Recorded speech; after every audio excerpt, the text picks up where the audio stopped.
Hey, Xiomy here. So today I wanted to do my August wrap up. Now, I really didn't read a lot of books in the month of August because I started working again, and it's like my mind couldn't get on track that I had to start working again. Also, I really didn't prioritize my reading schedule, and then I also fell in a huge reading slump at the beginning of the month, and it was all thanks to The Young Elites. I Love You. Such a lovely book.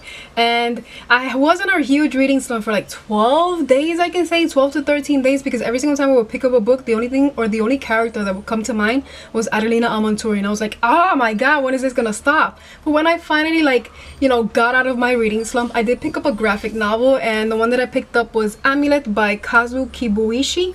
I hope I pronounced that right. And this is the second book in the installment. Don't ask me why I picked up the second book and not the first one. I'm weird. Let's just continue.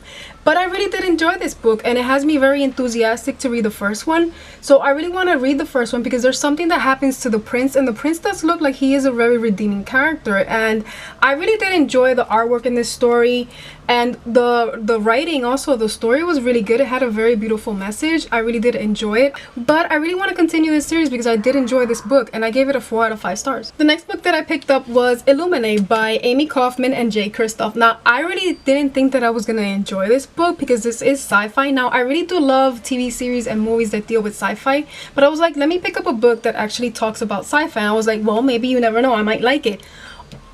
I love this book. I enjoyed it so much. I gave it 5 out of 5 stars. I mean, you have these two characters that are basically thrusted into something that they weren't expecting, and what I loved about it is that these characters, what they want to do or what they want to accomplish is basically to see one another, and I thought that was very beautiful. This book had me laughing. There was a time when I was just like on the brink of crying because I sob a lot, people. You have no idea.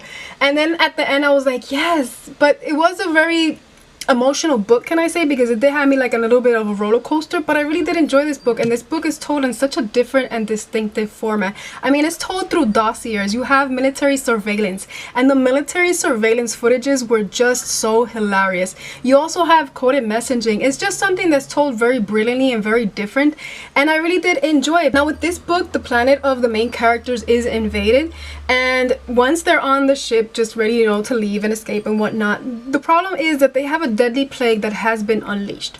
They have an artificial intelligence that's gone loony, and also they have an enemy warship on their tail. It was just very intriguing, and I love this story, and I enjoyed it so much. And there were some quotes that just had me like, oh, I need a resuscitation tank because I can't continue with this. This is just so beautiful and so lovely. I went from a book that had me with a roller coaster of emotions and Illuminate, and then I decided to pick up Ruta Sepetys' Salt to the Sea. This is the first book that I pick up that's historical fiction, and I want to read more from this genre. It's a genre that I really fell in love with this book, and it's something that I really did enjoy. Also, like, awoke in my mind to a lot of things that I had studied before, and it does deal with World War II. And you have these 4 teenagers, because the interesting thing about this book is that you see everything, especially the war, through the eyes of teenagers and young adults, and I thought that that was something that was very special.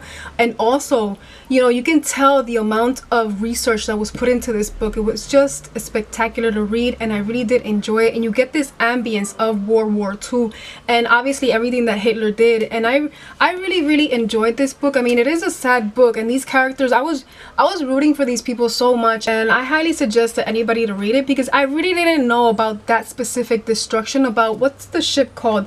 It's called the Wilhelm Gustloff. I don't know if I pronounced that right, but I never did know about that specific tragedy, and it was good to go through it. And I also did a little bit of research on the side, but I enjoyed this book, and I gave it 5 out of 5 stars. And the next and final book that I picked up was I don't know if you can see it, but it's Morrigan, and this is a novella. If you have read the Remnant Chronicles, then you're gonna love this story, because if the name does sound familiar, it is because of the kingdom of Morrigan, and you do get a dual point of view being told out throughout the entire story.